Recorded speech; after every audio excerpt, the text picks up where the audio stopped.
Hello, my name is Tracy and I'm a teacher at Woking College. I teach health and social care, and I would like to welcome you today to this intro and taster session. So let's get moving. Woking College, I'm glad that you've thought about considering us to come and do your study, and it's important for you to see and have some background as to what you will be looking at, really, the subjects that you're going to be covering during your period of time at Woking College. So the purpose of the course is obviously to teach you the knowledge and skills that you need to be able to work within that sector. And because the sector is diverse and there are a range of different jobs, it's important that the subjects covered within the health and social care course are also varied, because not everybody will want to be a care worker, not everybody wants to be a nurse. So we have a range to hopefully cover most of the types of job roles people would consider going into. But we'll talk a little bit more about that in a moment.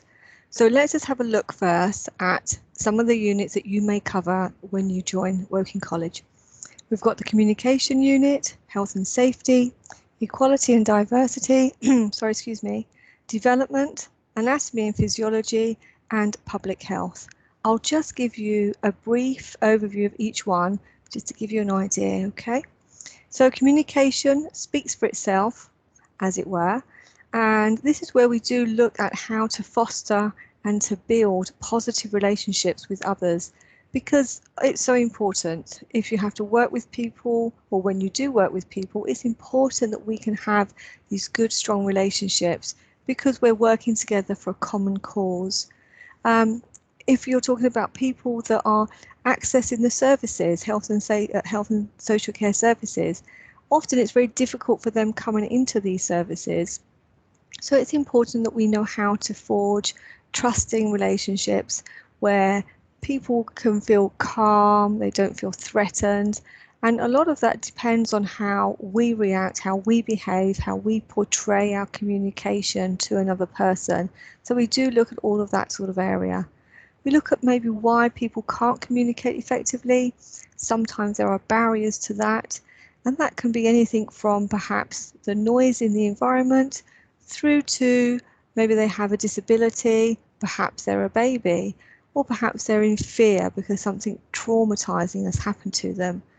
We also look at gestures, body language, facial expressions, tone of voice, how close we are to a person, so the proximity, are we right in their space, which can be really intimidating. So we really sort of pull it apart and see how we can learn as much as we can with regards to fostering these responsibilities of communication to get the best for everybody. Because ultimately, when we go to a health and social care setting, it's always for a reason, all right? And we need to be able to communicate to somebody what it is we need, if we're in pain, if we need help, all of these things, okay? So then we have health and safety. Now, within this unit, this is quite broad, and we look at maybe like food hygiene, we look at moving and handling, as in how you would move and handle something or somebody properly. We look at things like infection control. We look at first aid situations where you would be able to react to a situation to help somebody in an emergency.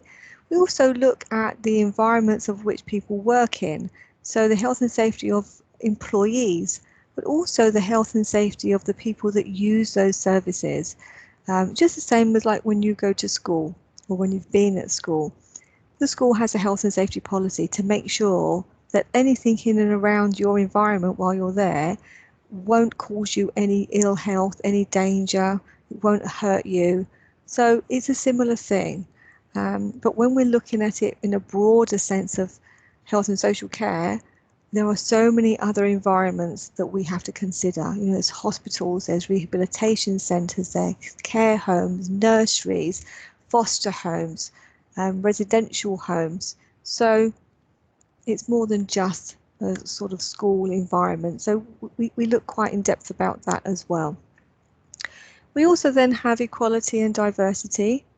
This is a very detailed unit because the content of it is so very necessary and it's fundamental to you undertaking health and social care as a future career or university, and actually just in life generally, because it's all about what equality is. You have to understand what it is, and actually what inequality is and the impact that that can have on a person's life, their future, their potential for a successful life. And with inequality and diversity, there is also discrimination that occurs. So we look at that, we look at the effect that that has on people, how it makes them feel, how unwell actually somebody can become from being discriminated against and oppressed, and not having a voice, not being heard. So we look at some sensitive things within that unit as well, because it's important. It's important to be aware of the things that do go on. Sometimes people don't realise that they are discriminating against a particular person or group, and perhaps even when you're with us studying, you yourself may realise a few things, and which will be wonderful that it can be enlightening for you as well. Okay. We look at the diversity side as well, so that we can embrace and truly appreciate our diverse society and all the positive things that that brings in education, through the arts, language, other opportunities, food, the culture of everyone. It's really, really wonderful. So that's something that we also draw from that unit. We then also have development. This is about the development of a human being from birth, so baby, up to older age. And we look at the physical, intellectual, emotional, and social development of a person, of a human. And we look at what can prevent that happening. What things can take place that maybe alter their development. It might speed something up, or it might slow something down, or it might prevent a particular area of development actually continuing. So that's something we look at across the whole age. Anatomy and physiology, all about the body, all about the body systems, how it functions, how it works together, what can happen when one fails, the impact it can have elsewhere. We start at the very baseline of cells, cell structures, etc. We look at the blood system and the endocrine system, the musculoskeletal system, the reproductive system, to name but a few. So we have a really good understanding of what our body is, what it does for us, the ability that it has, and how to look after it properly. And also when it goes wrong, what do we expect to see? What types of conditions can people end up with when one system isn't functioning properly? Perhaps because there's been injury or hereditary or genetic problem. So we have a lot of exploring to do with that too. Finally, we have public health. Now, with public health, particularly and in the current climate with COVID-19, it's very much in the news, obviously. And so it's likely that when you come to college, we will use COVID-19 as part of the basis for that particular area of study. With public health, we look at it historically, we look at currently what's going on, and we look at campaigns, so the public health campaigns, why they are important, what is the purpose of them, the impact also that it has on people, and that can be in a mental health way. And also you will do a public health campaign of your own. So it's going to be a really enjoyable unit. So that being said, that's some of the subjects that you can be learning with us when you come and do health and social care. And I think from there, it's important to now look at some of the careers that you can lead into when you undertake this course of study. Because ordinarily, as soon as you mention health and social care to somebody, they always think a carer of the elderly. Now, that's not to underestimate that job role in any way, shape or form, but sometimes people just don't realise how broad actually health and social care is. It's everywhere, absolutely everywhere. but we just don't always realise that it's everywhere. So here are some of the jobs. Again, this is just a small amount. There's many, many more.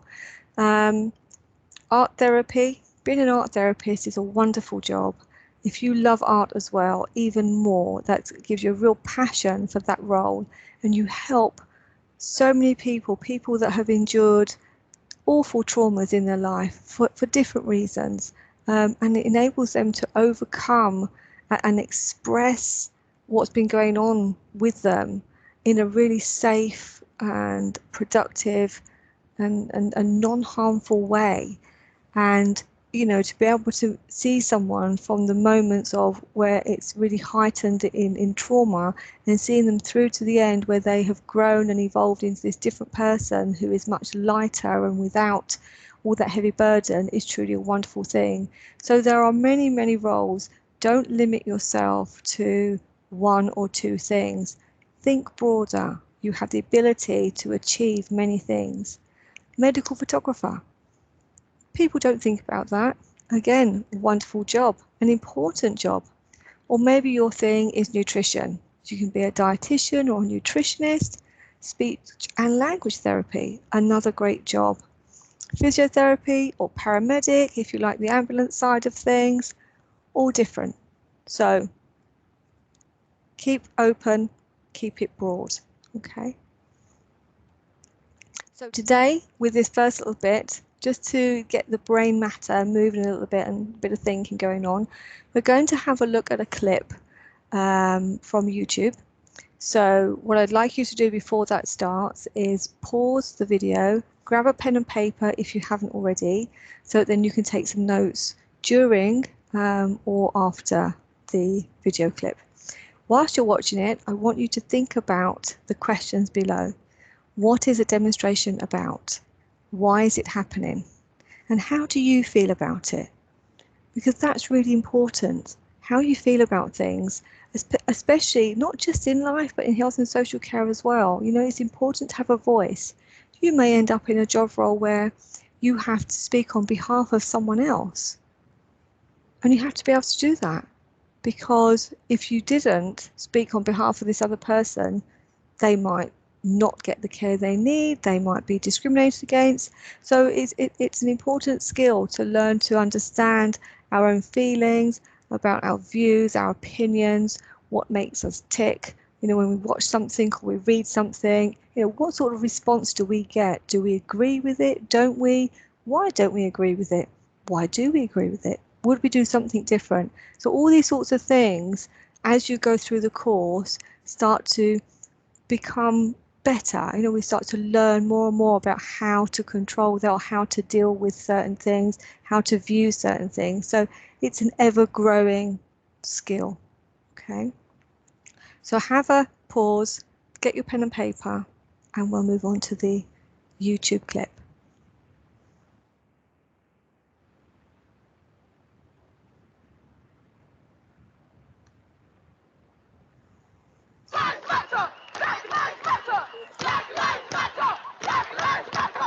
The biggest gathering London has seen in weeks, and one of the most passionate. What do we want? Justice! What do we want then? What do we want? Justice! What do we want now? Protesters were peaceful but angry about George Floyd's death in the US, that America's woes of inequality and racism resonated in their lives here. Star Wars star John Boyega said it was time for change. More education, black awareness. I want to be able to have that in this country, but it first starts with us being unified. Police chiefs in the UK offered a message of solidarity to the protesters, saying they too were appalled and horrified by Mr. Floyd's death. But that didn't go down well here. The police in the UK have killed people and are held unaccountable for. Look at the T-shirt. These are the names of people they've killed. How dare the chief of police across the country issue a statement saying they're in solidarity with George Floyd? They are disgraceful. They have never been accountable in this country. Well, we've left Hyde Park and we're heading for central London. The police have issued a warning saying that the virus is still out there. There are still restrictions in place to prevent its spread, including people not gathering in groups of more than 6 people and staying 2 meters apart. But clearly that's not happening here. People here felt they needed to come together to make their message loud and clear. Look at us, we're in 2020 and this is what we're doing. We're having to walk and to march. Black Lives Matter! Black Lives Matter! Black Lives Matter! There were no mass-produced placards, just simple messages on cardboard. And just as police couldn't enforce social distancing, they didn't properly cordon the route as the march weaved through traffic on Hyde Park Corner.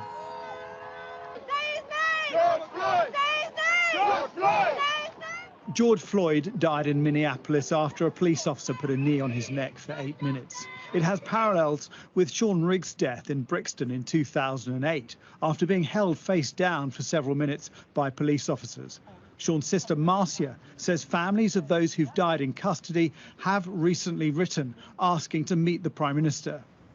But I want people to know that this has been happening in the United Kingdom for decades as well, including with my brother Sean. And to see that video on the TV was so traumatic for me because it just brought my experience back of Sean. It's like it happened yesterday. I want a meeting with Boris Johnson so I can speak on behalf of other families that cannot do it. I'm here to do it for them because I know what it's like. As the protests reached Downing Street, there were some scuffles between police and protesters.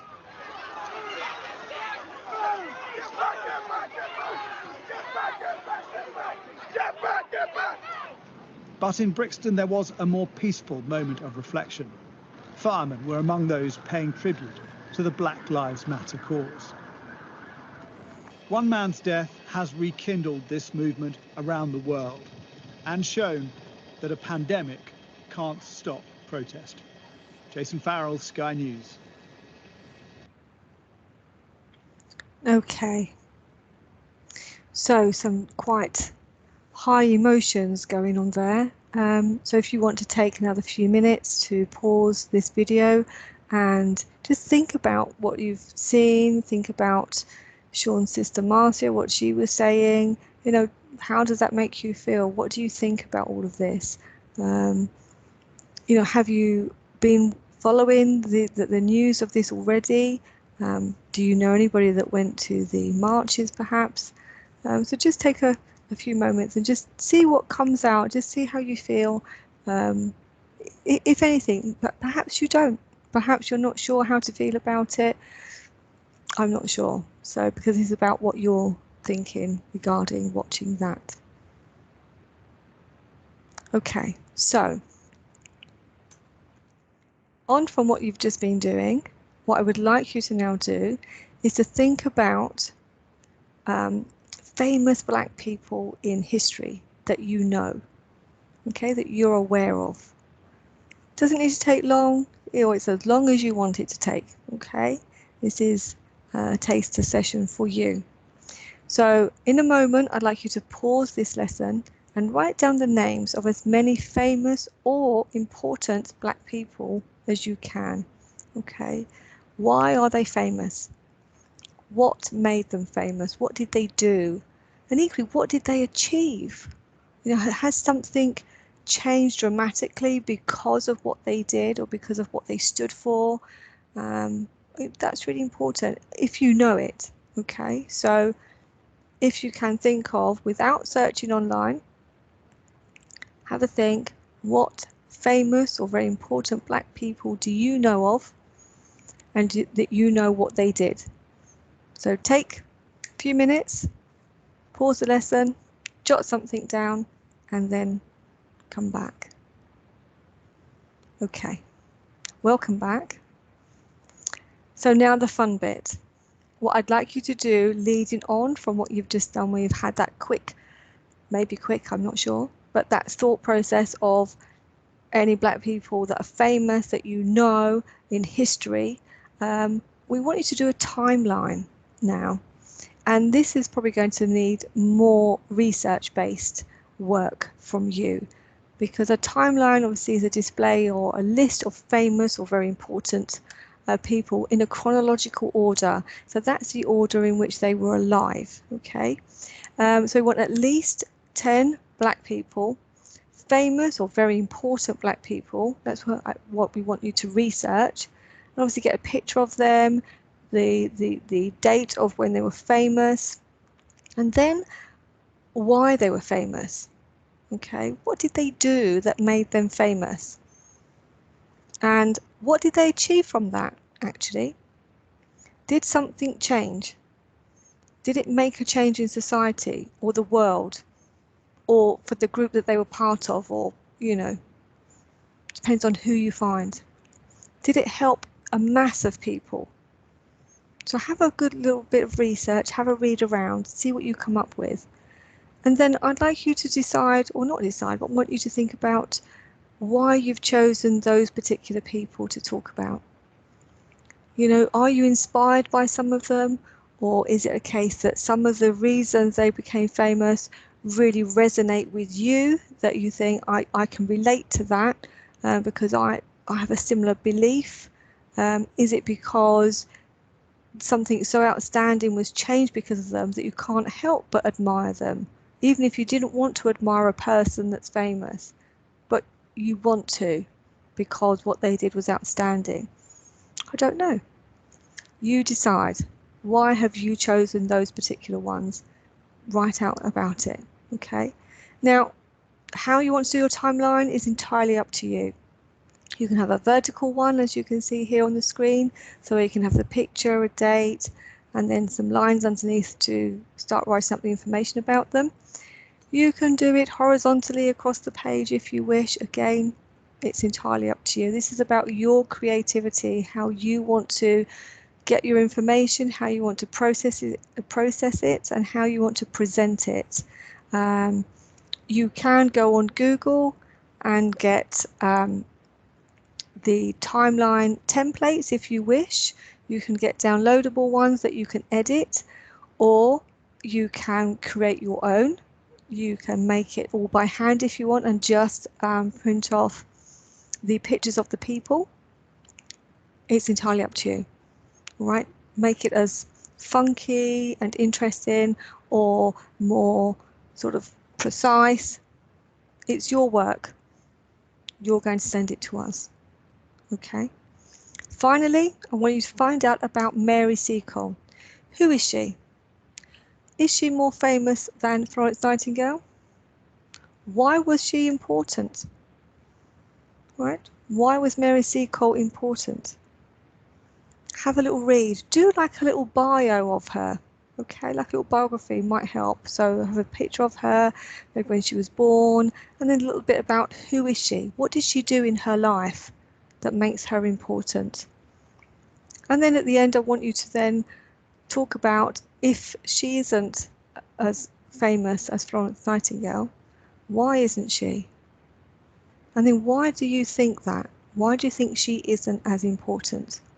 So again, process is coming from you, what you are thinking about it, not somebody else, just what you think, what your view is, based on the information you read as well. That can help you form an opinion. Okay. And when you're finished, send us your work. That can be in a photo, so you can take a picture if you wish, especially if you've done it all by hand and just done some cutting and pasting. You can do it as a PDF, a Word document, PowerPoint, however, whichever way it comes, it will be welcomed. The email address is there on the screen. Send it to spe@woking.ac.uk, and we look forward to receiving them. What we would like to do with your work is we're going to make a display on our October open evening. So do make sure you come along and see us, because it will be a pleasure to see you, and point out to us who work is whose, so we can put a name to a face, and hopefully when you come and we find your work, we'll have a little surprise for you.